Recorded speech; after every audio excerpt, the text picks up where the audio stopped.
Good morning student. Power wiring के lecture number 5 में हम आपको आज फिर बताने की कोशिश करेंगे। उस दिन हमने लिस्ट ऑफ मटेरियल लिखवाए थे जिसमें कुछ मटेरियल और शेष रह गए थे, जैसे name of material, price, bushing. Power wiring में करते समय हमें बुशिंग की आवश्यकता होती है। ये बुशिंग क्या है आपको यहाँ पर बताने की मैंने कोशिश किया है। बुशिंग इस तरह का आकार का होता है, चूड़ीदार इसका आंतरिक सतह होता है, इसमें चूड़ी बनी रहती है। इसका यूज किया जाता है रिजिड यानी दृढ़ कंड्यूट को बोर्ड में जोड़ने के लिए। जो हमारे दृढ़ कंड्यूट हैं उसको बोर्ड में जोड़ने के लिए हम यूज करते हैं बुशिंग का। तो इस तरह से हमारा ये बुशिंग क्लियर होगा। इसका भी प्राइस अप्रॉक्सीमेट 10 रुपीज है। नेक्स्ट देखते हैं कंड्यूट निप्पल। अब बुशिंग को हमने यूज किया था रिजिड कंड्यूट को बॉक्स में या बोर्ड में जोड़ने के लिए, और कंड्यूट निप्पल जो होता है इसको हम यूज करते हैं फ्लेक्सिबल कंड्यूट को। वो रिजिड कंड्यूट के लिए था, एक फ्लेक्सिबल कंड्यूट को बोर्ड में जोड़ने के लिए। इसका भी आकार इसी की तरह होता है, बुशिंग की तरह। दोनों को एक साथ अगर आप देखेंगे तो आप सोचेंगे ये बुशिंग ही होगा। अगर आपके माइंड में निप्पल है तो दोनों को आप निप्पल ही समझेंगे। दोनों में अंतर मात्र इतना रहता है, इसका जो आंतरिक सतह है वो स्मूथ रहता है यानी चिकना रहता है, जबकि इसका चूड़ीदार होता है। खैर हमें उसमें नहीं जाना, हमें जानना है कि कंड्यूट निप्पल का यूज हम कहाँ करते हैं। कंड्यूट निप्पल का यूज फ्लेक्सिबल केबल को बोर्ड के अंदर जोड़ने के लिए करते हैं, जबकि बुशिंग को रिजिड कंड्यूट को बोर्ड के अंदर जोड़ने के लिए करते हैं। तो ये दोनों पार्ट आपके क्लियर हो गए।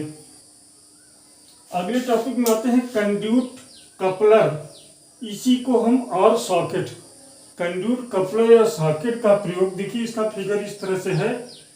इसका प्रयोग किया जाता है दो कंड्यूट को आपस में जोड़ने के लिए, चाहे आप इसे सॉकेट कहिए चाहे कंड्यूट कपलर कहिए। ये चीज़ें आपको ध्यान में रखना जरूरी है। इसका कीमत बहुत ज़्यादा नहीं होता है। हम चाहे तो कंड्यूट एसेसरी लिखकर सारे के सारे जोड़ दें, लेकिन आपको पता होना बहुत ज़रूरी है कि ये सारे पार्ट हम अगर कास्टिंग में लिखें तो आपको तैयारी करने में और अच्छा लगेगा।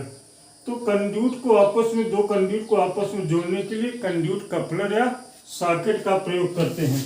इन सब की साइज जो है अलग अलग होती है, इसके बारे में अभी बाद में आता हूँ। पहले इसको बता दूं, कंड्यूट बेंड यानी कि कंड्यूट मोड़, जिसे हम कहते हैं कंड्यूट मोड़।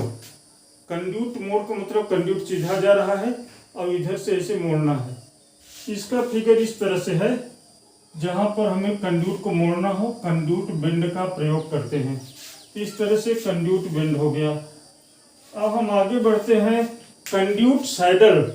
ये बड़ा इंपॉर्टेंट चीज है। कंड्यूट सैडल का फिगर भी आपके सामने है। दीवार की सतह पर कंड्यूट को स्थापित करने के लिए इसका प्रयोग किया जाता है। देख रहे हैं, इसमें जो होता है ये दो होल रहते हैं जिसमें हम स्क्रू से टाइट कर देते हैं दीवार की सतह पर कंड्यूट को जोड़कर। तो ये कंड्यूट सैडल हो गया। सैडल का यूज है कंड्यूट को दीवार की सतह पर जोड़ने के लिए। फिर आता है लॉक नट। अब लॉक नट इस तरह से होता है।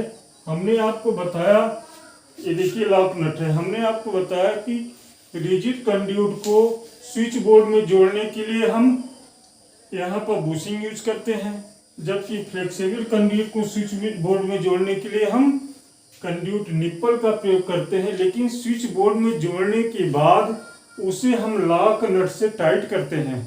उसमें कंड्यूट को स्विच बोर्ड या बॉक्स में लगाया जाता है, लॉक नट के द्वारा कसा जाता है। वहाँ पर मुझे इस लॉक नट की जरूरत पड़ती है।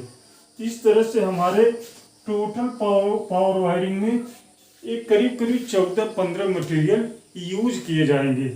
इन 14 मटेरियल के यूज के बारे में आपको पता है।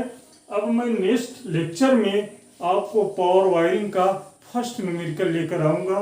हालांकि न्यूमेरिकल को 2 पार्ट में करना होगा क्योंकि न्यूमेरिकल बड़ा होता है और करीब 25 से 30 नंबर का एग्जाम में आता है। तो यहाँ पर हम आपको आगे बता दें कि ये जो हमने सारे मटेरियल लिखे हैं यहाँ पे इंडिकेट मैंने किया फॉर 19 mm कंड्यूट। 19 mm के अगर कंड्यूट लगे हैं तो इनके यूज होंगे। अगर मान लीजिए 25 mm का कंड्यूट होता, 28 mm का होता, 32 mm का होता, तो इसके दाम में 25 mm का होने पर 5 रुपये बढ़ेगा, 28 पर फिर 5 बढ़ेगा, 32 पर 5 बढ़ेगा। अप्रोक्सीमेट कास्ट है, इसी में हम 5 रुपये ऐड कर देंगे और यहाँ पर नाम डालेंगे 19 mm बुशिंग या 32 mm बुशिंग। इस तरह से हम कास्टिंग में नाम डाल देते हैं। जब हम अगला न्यूमेरिकल लेकर आएंगे पावर वायरिंग का पहला न्यूमेरिकल, तब आपको सारे कॉन्सेप्ट और जल्दी क्लियर होंगे। नेक्स्ट लेक्चर के लिए मैं नेक्स्ट लेक्चर में आपसे फिर मिलूंगा, तब तक के लिए धन्यवाद।